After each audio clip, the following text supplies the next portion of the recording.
예, 작년 2020년이 시작되자마자 시작된 이 코로나19가 팬데믹이 되었고,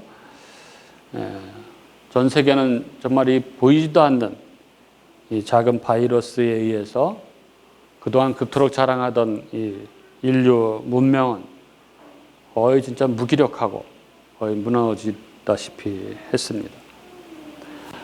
그 이후에 이제 백신이 개발되고 또 백신이 접종되고 또 치료제가 개발되고 하고 있지만, 그러나 많은 전문가들은 이러한 인류의 도전이, 인류를 향한 도전이 코로나19로 끝나지 않을 것이다, 이렇게 말합니다. 코로나19가 지나가더라도 다른 또 바이러스가 주기적으로 찾아올 것이고, 또 더 큰 문제는 지구온난화, 이 기후변화가 급격하게 진행이 되어서 이것들이 결국 인류를 멸망으로 몰아갈 것이다, 이렇게 경고합니다. 하지만 우리는 모든 것이 하나님의 주권하에, 하나님의 허락하에 모든 일이 일어난다는 것을 믿는 사람들입니다. 그렇기 때문에 우리는 하나님께서 왜 이런 일, 왜 이런 코로나19 같은 이런 일을 허락하셨는지를 우리는 물어보아야 하는 것이죠. 우리 인간들이 동물의 이 서식지까지 파괴했기 때문에 그 동물들이 기생하던 바이러스가 갈 곳을 잃어서 인간을 숙주로 삼았다, 이런 얘기가 아니라, 이런 설명 말고 하나님이 왜 이런 것을 허락하셨을까 하는 것이죠. 지난해 이 코로나가 한참 위력을 떨칠 때 어느 또 교회 목사님이 코로나는 하나님의 심판이라는 설교를 한 것이 언론에 공개되면서 기독교에 대한 세간의 비판이 쏟아진 적이 있었습니다. 그동안 코로나 바이러스 이 감염증 같은 이런 어떤 인류에게 이렇게 나라의 커다란 재난이 닥치면 어김없이 이 재난이 하나님의 심판이라는 그런 메시지가 강단에서 선포되곤 했습니다. 우리 교우님들은 어떻게 생각하십니까? 이런 것들이 하나님이 내리신 저주의 심판입니까? 아니면 그러면 무엇이라고 생각하십니까? 이런 것들에 대해서 교회는 세상을 향해서 합리적이면서도 아주 성경적인 분명한 메시지를 적기에 내놓아야 한다, 이렇게 생각을 합니다. 그런데 사실 우리 교회는, 기독교는 적절한 답을 내놓지 못해서 너무 답답했고, 그렇게 이상한 말씀을 하시는 분들에 의해서 비난을 받곤 했습니다. 그런 와중에 우리 존 파이퍼 목사님이 그의 설교문이었죠. 설교문을 소책자로 만들었는데, 이 코로나 바이러스와 그리스도라는 이 설교, 이 소책자는 참으로 우리들에게, 특히 우리 개혁 진영의 우리 목회자들, 젊은 목회자들에게 성경적이면서도 아주 균형 잡힌 이 시국에 대한 진단과 대처라는 측면에서 너무나 감사하게 생각했던, 그 책을 받아들고 너무나들 다들 기뻐했던 교회가 내놓을 세상을 향한 메시지가 이런 것이 아닌가, 이런 것을 교회는 내놔야 된다, 이런 생각에 너무 기뻐했던 그런 기억이 납니다. 존 파이퍼 목사님의 이야기는, 메시지는 한마디로 코로나19는 하나님의 경고라는 것입니다. 회개하라는 하나님의 경고라는 것이었습니다. 하나님은 심판에 앞서 경고하시는 하나님이시죠. 오늘 우리는 이 말라기서를 통해서 하나님의 경고를 듣습니다. 하나님은 오늘 경고하시는 하나님으로 당신을 계시하십니다. 오늘 이 들려주신 하나님의 경고에 우리가 귀를 기울였으면 좋겠습니다. 그래서 이 경고에 우리를 새롭게 할 수 있는 그런 시간이 될 수 있기를 바랍니다.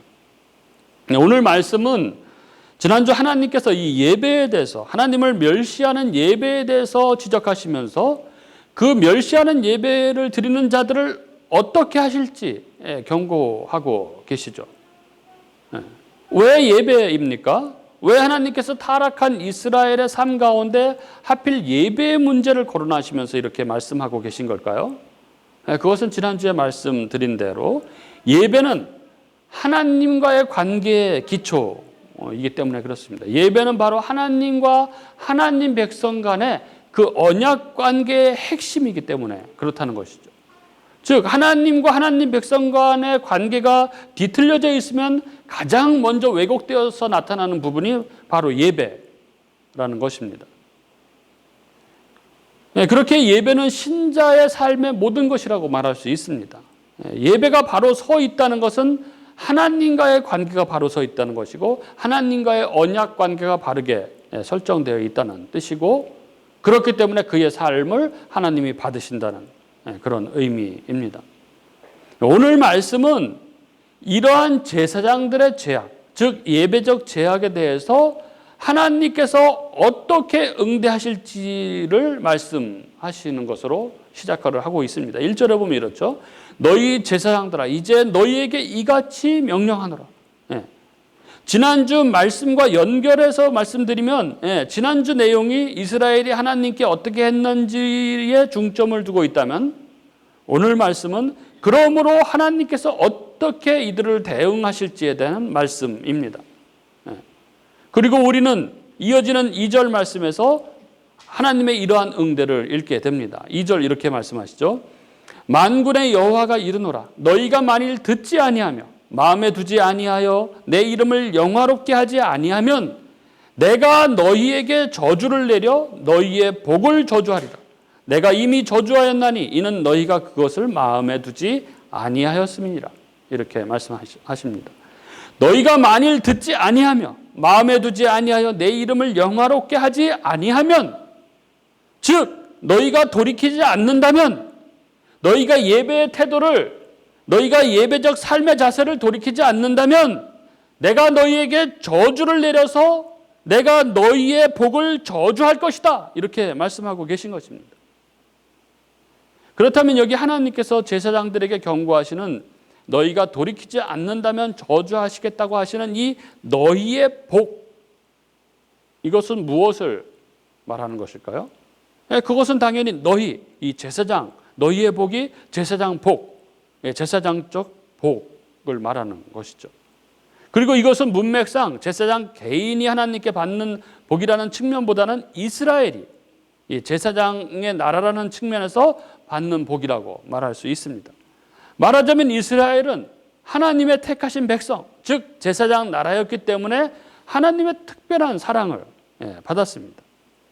그러면 제사장 나라로서 이스라엘이 받은 복이 무엇입니까? 그것은 지난주에도 말씀드렸듯이 베드로전서 2장 9절 이렇게 말씀하시죠. 그러나 너희는 택하신 족속이요 왕같은 제사장들이요 거룩한 나라요 그의 소유가 된 백성이니 이는 너희를 어두운 데서 불러내어 그의 기이한 빛에 들어가게 하신 이의 아름다운 덕을 선포하게 하려 하심이라. 제사장 나라는 하나님께서 특별한 소유로 삼으신 이들이고 이들은 어두운 데서 불러내심을 받아 하나님의 기이한 빛에 들어가 하나님의 아름다운 덕을 선전하는 복을 받았습니다. 그들은 하나님의 특별히 가려 뽑은 직분적 나라요 하나님의 특별한 소유된 백성이었습니다. 그들은 세상의 어둠 가운데 있는 이들이 알지 못하는 하나님의 기이한 신비 속에 들어간 자들입니다. 뿐만 아니라 그들은 이 세상의 어두움 속에 보내심을 받아 하나님의 전령, 하나님의 사자로서 하나님의 덕을 선전하는 복을 받은 자들입니다. 그래서 이 하나님의 이 덕을 선전하는 것, 이 전도는 여기에 보면은 복 받은 자가 누리는 특권인 것이죠. 그가 정말 복을 받았는가 하는 것은 그가 전도를 하는가를 보면 알 수 있는 것입니다. 정말 놀라운 하나님의 은혜를 받은 사람은 그것을 자랑하지 않고는 배길 수가 없는 것이죠. 그 받은 것의 아름다움, 그 신비, 그것을 전하지 않고는 배길 수가 없는 것입니다. 전도는 복받은 자의 특권입니다. 그래서 아무나 전도할 수 없고 또 아무나 전도해서도 안 되는 것이죠. 그렇게 누구보다 하나님과 가까이 있으면서 그분이 주시는 사랑을 듬뿍 받는 자리, 그것이 바로 택하신 백성 제사장 나라 이스라엘에게 주어진 복이었습니다. 그런데 그들은 그 복을 망각하고 현실의 문제에 이 눈이 가려져서 그 복을 걷어차고 패역의 길을 걷고 있었던 것입니다. 그래서 하나님께서는 너희들이 돌이키지 않는다면 이 복을 저주하시겠다고 말씀하고 계신 것입니다. 어떻게 저주하신다는 것이죠? 3절에 나와 있죠. 보라, 내가 너희의 자손을 꾸짖을 것이요. 똥, 곧 너희 절기의 희생의 똥을 너희 얼굴에 바를 것이라. 너희가 그것과 함께 제하여 버림을 당하리라. 이렇게 말씀하십니다. 하나님의 이 저주는 한마디로 똥을 너희 얼굴에 바르겠다는 것입니다. 똥을 얼굴에 바르겠다는 것은 단순히 더러운 것 혹은 어떤 치욕만을 말씀하시는 것이 아닙니다. 여기 언급되고 있는 이 똥, 이 히브리어로 이 페레시, 이 똥은 여기서 너희 절기의 희생의 똥이라고 이렇게 말하고 있는데, 너희 절기의 희생의 똥이라는 것은 레위기나 출애굽기에 보면은 하나님께 드릴 이 제사의 짐승을 잡을 때 나오는 부속물들을 가리키는 것이죠. 그러니까 가죽과 내장과 똥들을 이렇게 다 가리키는 것입니다. 그것들은 하나님께 드려지는 것이 아니죠. 하나님께 드려지는 것과 정반대로 그거는 버려지는 것들입니다. 진 바깥으로 버려져서 불살라지는 것들. 이게 바로 똥입니다. 따라서 하나님께서 너희 얼굴에 똥을 바르시겠다 이렇게 하신 말씀은 단순히 너희 얼굴을 더럽게 하겠다, 수치스럽게 하겠다, 단지 이것만을 말하는 것이 아니라 이 말은 앞에서 말한 이 제사장복의 이 반대 의미로 바로 하나님의 저주, 하나님의 심판을 의미하는 것입니다. 분위기가 느껴지십니까? 너희의 얼굴에 똥을 바르겠다. 즉 그 똥처럼 내쳐버리겠다. 이렇게 말씀하고 계신 것이죠. 이스라엘은 하나님께 눈먼 것, 저는 것, 병든 것을 드렸습니다. 원래 그것은 제물로 올라오면 안 되는 것입니다. 이것은 버려져야 할 것, 말하자면 제물로서는 똥과 같은 것이었습니다. 그런데 이들은 그것을 하나님께 제물로 드렸습니다. 그러니까 하나님께서 너희가 똥으로 나에게 제사를 드린다면 나 역시 너희를 똥으로 취급하겠다. 너희는 똥과 함께 이 진 바깥으로 버려져서 불살라지는 신세가 될 것이다. 이렇게 말씀하고 있는 것이죠. 여러분, 여기서 하나님께서 말씀하시려는 것은 분명합니다. 그들은 제사장적인 복 안에 살고 있었습니다. 그들은 만군의 여호와, 그 전능하시고 언약을 반드시 이루시는 하나님과 친밀한 교제 가운데 살아가고 있었고, 그들 가운데는 하나님의 특별한 사랑이 부어지고 있었습니다. 그리고 그들의 그러한 삶을 하나님께서 받으셨습니다. 그런데 그들은 하나님께서 자기들이 기대한 것들, 그 세상적인 그 어떤 부요의 삶에 대한 기대, 그것들이 이루어지지 않자 그 제사장적인 복을 발로 걷어차고 돌아서고 말았습니다. 그래서 그들은 하나님을 멸시했고 그들은 하나님께 드리는 제사를 멸시했습니다. 그런 그들을 향해서 하나님께서 이렇게 말씀하고 계신 것입니다. 내가 스스로 제사를 멸시한다면, 내가 스스로 제물을 더럽게 여긴다면 나 역시 너희를 더럽게 여길 것이며 나 역시 너희를 제사장적 복으로부터 내쫓을 것이다. 이렇게 말씀하고 계신 것입니다. 참으로 두렵고 두려운 말씀이 아닐 수 없습니다. 여러분이 하나님의 소유로서 이 하나님과 교제하며 하나님의 사랑을 받는 이 주의 백성들은 그 제사장적 복을 기뻐하면서 그 복 안에 머물기를 힘써야 합니다. 그게 가장 아름다운 삶인 것이죠. 그게 가장 복되고 복된 인간의 삶입니다. 그 제사장적 복 안에 사는 삶, 그 인생은 세상의 다른 어떤 것과도 바꿀 수 없고 비교할 수 없는 가장 아름답고 행복한 그러한 인생입니다. 우리 교우님들 어떻습니까? 우리 교우님들 이런 제사장적 복 안에 살아가고 계십니까? 그 하나님의 특별한 소유로서 그렇게 살아가고 계십니까? 그래서 하나님께 바른 예배를 드리며 그 합당한 예배적 삶을 살아가고 계십니까? 예배는 하나님과의 관계의 핵심입니다. 그렇게 다른 모든 것에 앞서서 우리는 바로 예배가 바로 서야 하는 것이죠.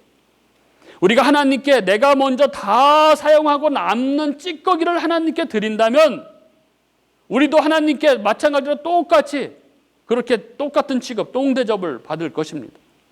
우리는 이 말씀 앞에 우리 스스로를 진지하게 돌아볼 수 있어야 합니다. 나의 예배는 정말 가장 귀하고 값진 것, 가장 정결하고 깨끗한 것, 가장 흠없고 살진 것을 하나님께 드리며 나아가고 있는가? 예배를 가긴 가야겠는데 시간이 아깝고 예배를 드려봤자 나한테 특별한 유익은 없는 것 같고 그래서 내가 적당히 내가 처한 상황에 따라 그럭저럭 예배를 드리고 있지는 않은가? 하나님께 드리는 예배를 내 직장과 내 취미와 나를 위한 시간보다 더 뒤에 놓고 온갖 좋은 것을 내가 먼저 하고 하나님께 이것저것 쓰고 하나님께는 이것저것 다 쓰고 남은 찌꺼기를 그것을 하나님께 드린다면 하나님께서는 우리에게 이렇게 말씀하실 것입니다. 내가 나에게 똥으로 제물을 바쳤으니 나도 너를 똥으로 여겨 짐 밖에 던져서 불살라 버릴 것이다. 그런데 여러분, 우리 하나님께서 이토록 진노하시면서 이런 엄청난 말씀, 이런 엄청난 저주의 경고를 하시는 이유가 있으십니다. 4절에 보시면은 3절까지 이 복을 저주하시겠다고 하신 하나님께서 궁극적으로 원하고 계신 게 무엇인지가 나타나고 있습니다. 4절은 이렇게 말씀하고 있죠. 만군의 여호와가 이르노라 내가 이 명령을 너희에게 내린 것은 레위와 세운 나의 언약이 항상 있게 하려 함인 줄을 너희가 알리라. 하나님께서 제사장적 복을 저주하시겠다고 경고하시면서 그 경고를 통해서 궁극적으로 이루려고 하시는 것은 레위와 세운 나의 언약을 지키려고 하는 것이라는 것입니다. 그 레위와 세운 나의 언약, 하나님께서 이토록 강력한 경고를 하시면서 지키려고 하시는 그 언약은 5절에 보면 바로 생명과 평강의 언약입니다. 5절에 레위와 세운 나의 언약은 생명과 평강의 언약이라. 그러면 이 하나님이 지키시길 원하시는 이 언약, 레위와 세운 나의 언약, 그 생명과 평강의 언약은 과연 무엇입니까? 이 언약은 민수기 25장에 나오는 언약을 가리키는 것입니다. 이스라엘이 광야에 있을 때 모압 왕 발락이 선지자 발람을 시켜서 이스라엘을 저주하려고 했습니다. 그러나 하나님은 오히려 발람의 입을 이스라엘을 향한 축복을 담아줬고 이스라엘을 향해서 축복을 하도록 그렇게 했죠. 그것이 22장부터 24절까지 3번에 걸쳐서 저주하려고 했던 발람의 입을 바꿔서 이스라엘을 축복하게 하십니다. 근데 25장에 보면 그럼에도 불구하고 이후 이스라엘은 모압 여인들과 음행에 빠집니다. 그리고 이어지는 말씀들을 보면은 이 여인들 때문에 이스라엘은 모압의 신들을 섬기게 됩니다. 그리고 이 일로 인해서 하나님께서 진노하셔서 이 백성의 수령들을 잡아서 태양을 향해 목매어 달라고 그렇게 명령하시죠. 그리고 이어지는 문맥에 보면 하나님의 진노와 저주로 이스라엘 가운데 연병이 창궐하여 이스라엘의 대참변이 일어납니다. 그래야 이렇게 하나님의 진노하심으로 이스라엘 온 회중이 회막문 앞에서 울고 있을 때에 아주 당차게도 담대하게도 한 이스라엘 사람이 미디안 여자를 데리고 이스라엘 진 안으로 들어옵니다. 음행하려고 들어오는 거죠. 그것도 모세와 온 회중이 보는 앞에서 그러는 것입니다. 그러니까 이것은 절대로 몰래 음행을 하는 것이 아니죠. 이것은 일종의 시위였습니다. 내가 내 몸 마음대로 놀려서 내 마음대로 하겠다는데 어쩔 건데 이러는 것입니다. 이때 이 제사장 아론의 손자 엘르아살의 아들 비느하스가 회중 가운데 일어나 손에 창을 들고 그 이스라엘 사람을 따라 들어가서 엉켜 있는 그 남자와 여자를 창으로 꿰뚫어 죽여버립니다. 그리고 말씀해 보면 이 비느하스의 이 행동 때문에 온 이스라엘 안에 연병이 그쳤다고 그렇게 말씀하고 있습니다. 그리고 하나님께서 이 비느하스의 행동을 보시고 이렇게 말씀하십니다. 민수기 25장 11절부터 13절에 제사장 아론의 손자 엘르아살의 아들 비느하스가 내 질투하심으로 질투하여 이스라엘 자손 중에서 내 노를 돌이켜서 내 질투하심으로 그들을 소멸하지 않게 하였도다. 그러므로 말하라. 내가 그에게 내 평화의 언약을 주리니 그와 그의 후손에게 영원한 제사장 직분의 언약이라. 그가 그의 하나님을 위하여 질투하여 이스라엘 자손을 속죄하였음이니라. 이렇게 말씀하십니다. 이렇게 해서 이 레위 제사장에게 주신 것이 바로 평화의 언약, 이 하나님과 하나님 백성을 화평케 하는 언약, 그 영원한 제사장 직분에 대한 언약이었습니다. 이렇게 제사장이 자신의 직무를 올바로 수행할 때 백성들이 속죄함을 입고 생명과 평강을 누리게 하는 복, 그들에게 그 영원한 제사장 직분이 되도록 하는 복을 주신 것입니다. 앞서 말한 대로 그렇게 이스라엘은 제사장 나라로서 하나님께 특별한 소유, 어두운 가운데서 불러내심을 받아 하나님의 기이한 빛에 들어가 하나님의 아름다운 덕을 선전하는 복을 받았습니다. 누구보다 그 만군의 여호와 하나님과 가까이 있으면서 그분이 주시는 사랑을 듬뿍 받는 자리, 그것이 제사장 나라 이스라엘에게 주어진 복이었습니다. 하나님께서 그렇게 말로 표현할 수 없는 진노의 말씀을 하시면서 그들에게 저주의 경고를 하시는 것은 이들로, 이스라엘로 이 복 안에 있도록 하기 위함이라는 것입니다. 그들은 하나님 앞에 그렇게 패역하게 행했지만, 그들은 하나님을 멸시하며 하나님께 멸시의 제사를 드렸지만, 그들은 그렇게 하나님에 대한 언약을 어겼지만, 그러나 그들과 언약을 맺으신 하나님께서는 결코 자기가 맺으신 그 언약을 취소할 수 없으셨던 것입니다.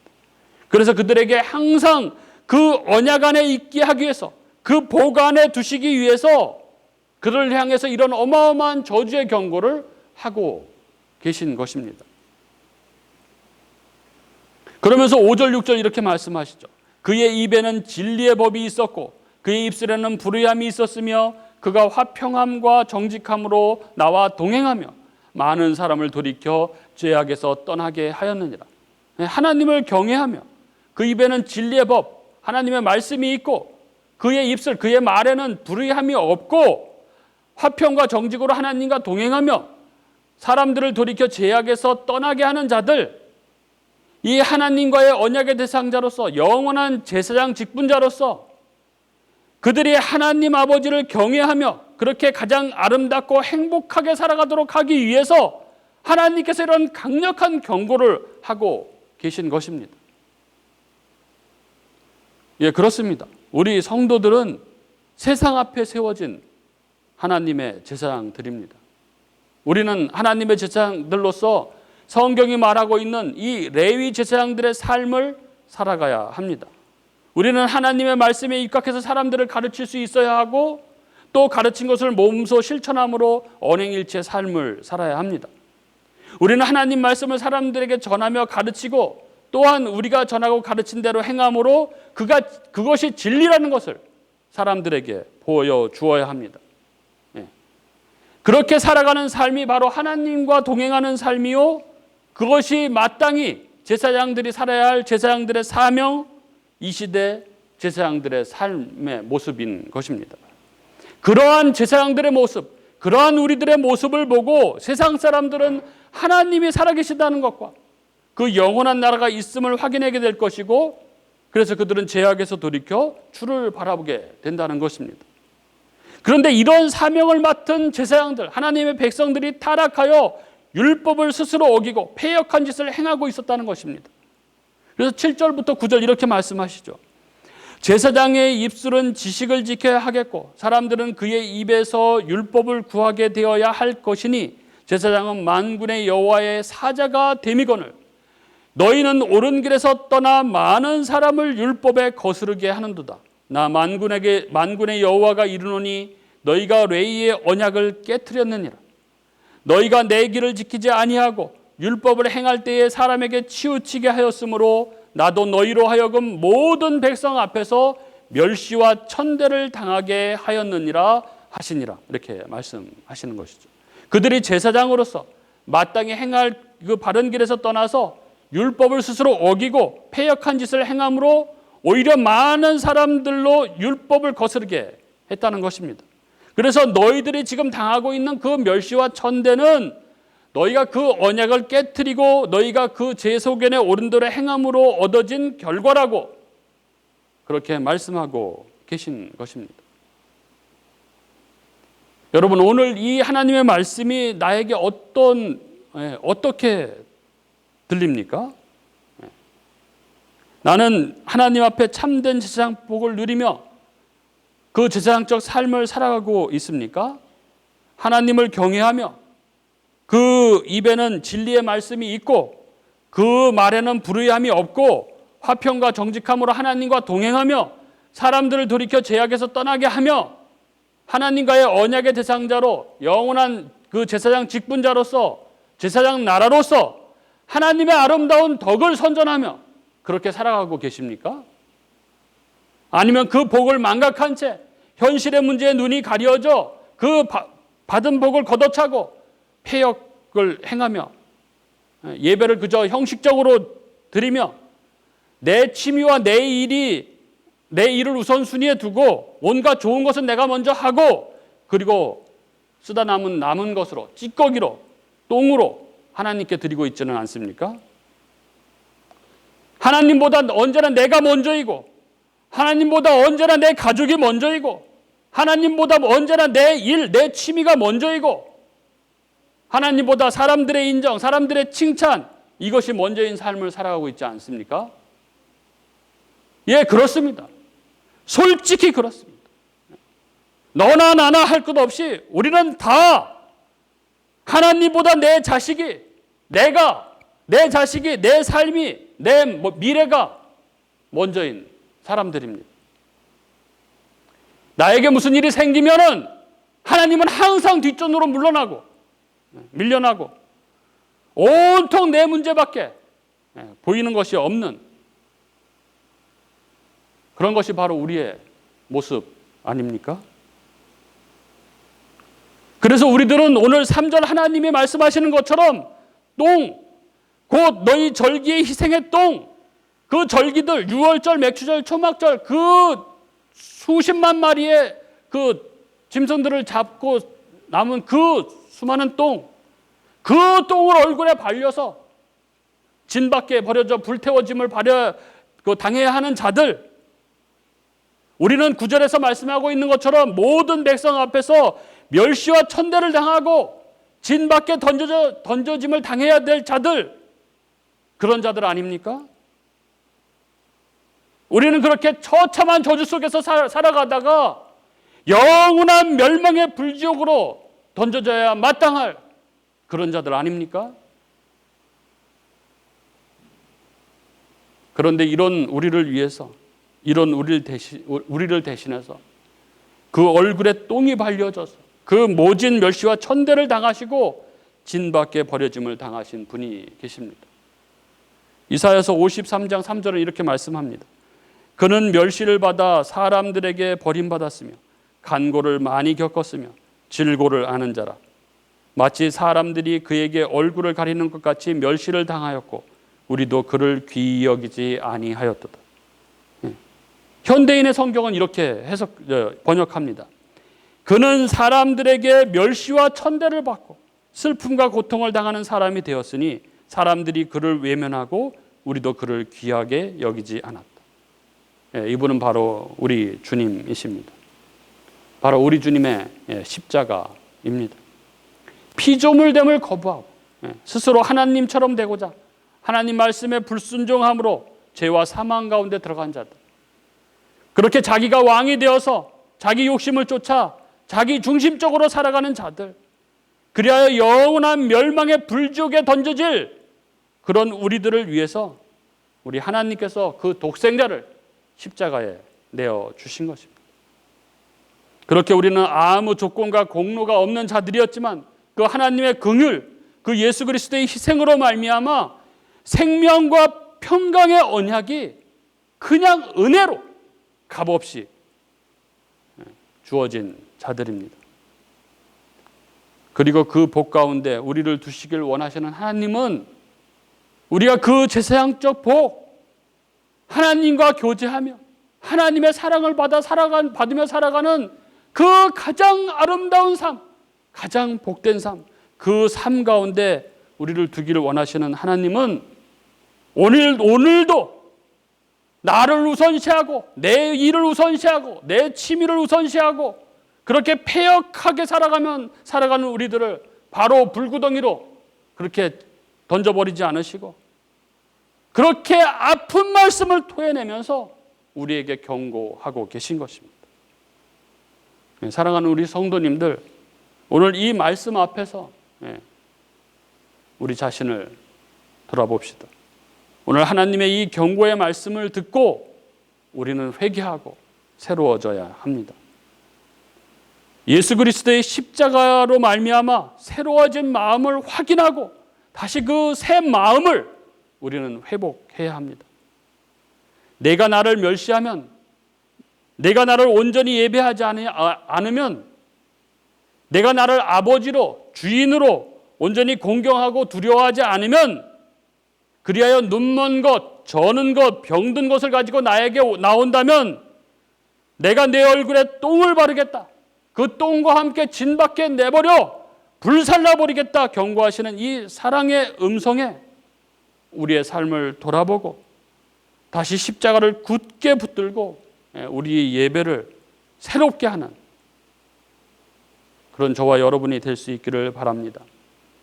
이 하나님의 목매인 이 사랑의 음성, 이 경고의 음성에 우리가 반응함으로 우리에게 주신 그 복을 마음껏 누리며 살아가는 삶, 그 복된 삶을, 그 아름다운 삶을 살아가는 저와 여러분이 될 수 있기를 주님의 이름으로 축복합니다.